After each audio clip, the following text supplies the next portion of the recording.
Good morning and welcome to another home learning lesson and one of your last home learning lessons for the entire year. Let's get started doing our calendar and our days of the week song. Days of the week, days of the week, days of the week, days of the week, days of the week. There's Sunday and there's Monday, there's Tuesday and there's Wednesday, there's Thursday and there's Friday, and then there's Saturday, days of the week. And our day of the week today is Wednesday. Our date is June 3rd. So we are at Wednesday in the month of June and we are on the third day. We are right here.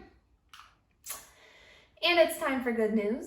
If you have some good news to share, you can go ahead, share it now, somebody watching the video with you, or you can message me, call me, let me know what your good news is. Today, I do have some good news for you, and it's a little bit of a story. So, I got to see Miss Patterson for the first time in so long.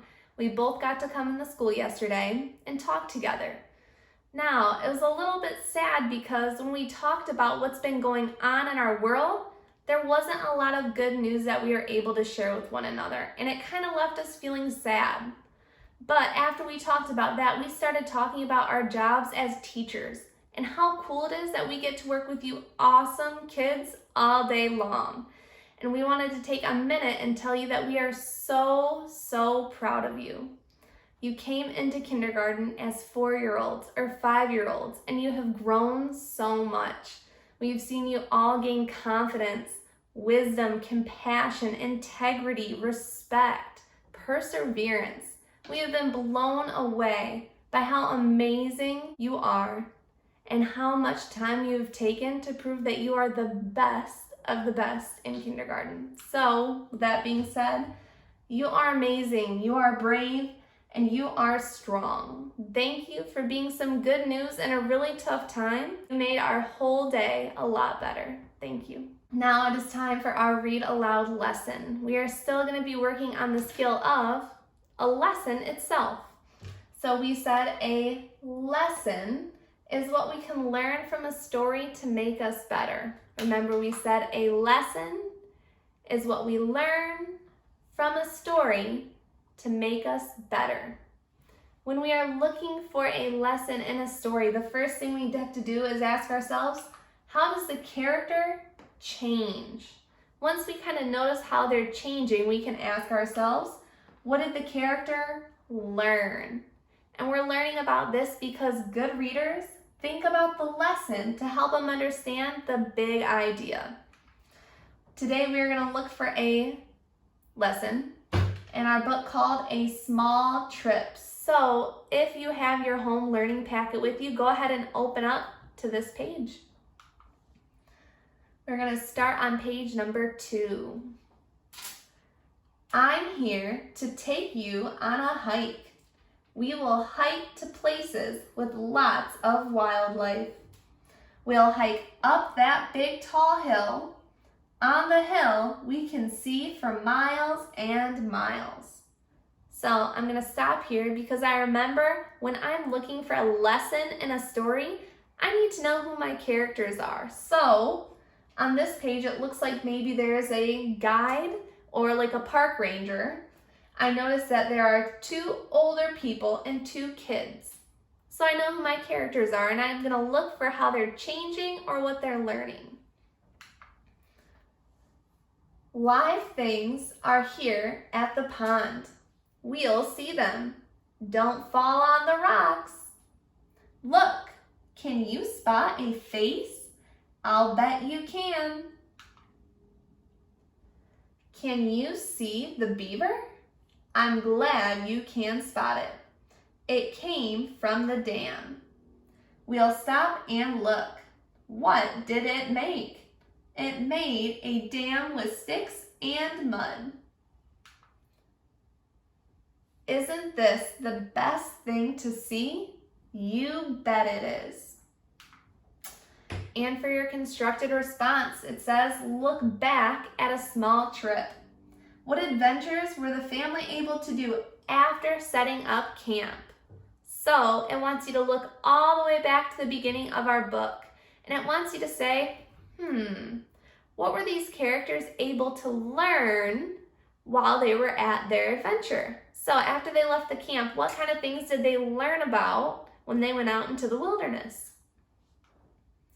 You're practicing your quick drill cards with Miss Patterson. Make sure you're checking out those videos or working on flashcards by yourself. Your quick write prompt today asks you, which snack is better, potato chips or popcorn? Write why you think the snack you picked is better. Another tough one. I think I would say popcorn is better than potato chips because it tastes better. I like the movie theater, I like the type you pop at home, so I would pick popcorn. Maybe you're gonna pick chips. I don't know. And your daily reading log, you all know what to do here. Make sure you're updating your own reading log. If not, make sure you are clicking those videos to watch me read a book to you. And we are at our math. So go ahead, look at our picture. Take a minute to think about something that you notice and something that you're wondering about. Something I noticed there's a lot of candy coming out of this box. Something I'm wondering about, I see this box here and it looks like it's a Nerds container, but it's yellow. I'm wondering what flavor is yellow Nerds? I don't know. And our story problem today says, Gloria has 10 pieces of candy in her bag. She eats 4 pieces of her candy. All right, I'm gonna read it one more time like usual. Listen carefully for those numbers. Gloria has 10 pieces of candy in her bag. How many pieces of candy are in her bag? 10. She eats 4 pieces of her candy. How many pieces of her candy does she eat? 4 pieces. And our question today says, how many pieces of candy does Gloria have left in her bag now? So I need to think again, am I going to be adding today or should I subtract? So it says she starts with 10 pieces of candy and then she eats 4 pieces. Now, when you eat food, do you just spit up food all over the table so you have more food? No, of course not. When you're eating food, you're taking food away, right? So if we're eating it, we're taking it away, we have to subtract today. And I'm gonna start my problem over on the left for you. I started with a bag because I know Gloria has candy inside her bag. And I started with the number 10 because I know there are 10 pieces of candy. Now I need to draw them. 1, 2, 3, 4, 5, 6, 7, 8, 9, 10. I have 10 pieces of candy in my bag now. Next, I hear a number 4, and I hear that I'm taking 4 away because I'm eating 4. So I'm gonna pretend to eat 1, 2, 3, 4. I just ate 4 pieces of candy. Now my question asks me, how many are left in the bag? So I'm gonna go ahead and just count how many are left. 1, 2, 3, 4, 5, 6. There are 6 pieces of candy left in the bag. Let's check.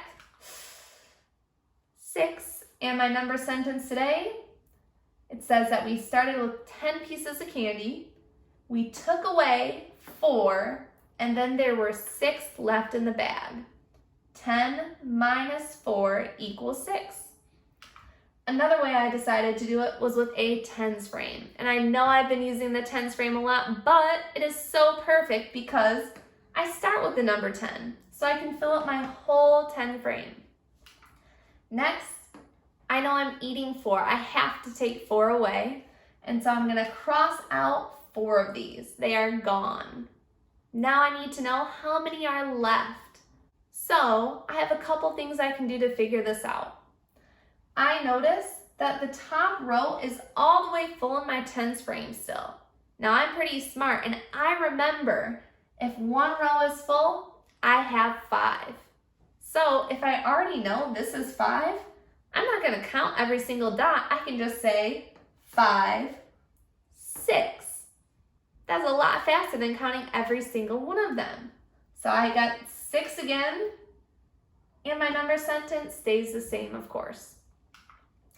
And your last thing that you are doing today is your math lesson pages. So again, I think you have about 3 pages to do, and they're all subtraction. So I'll show you what to do with the first page. It says, Frog Story Problem.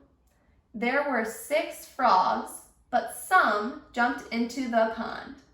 How many jumped into the pond?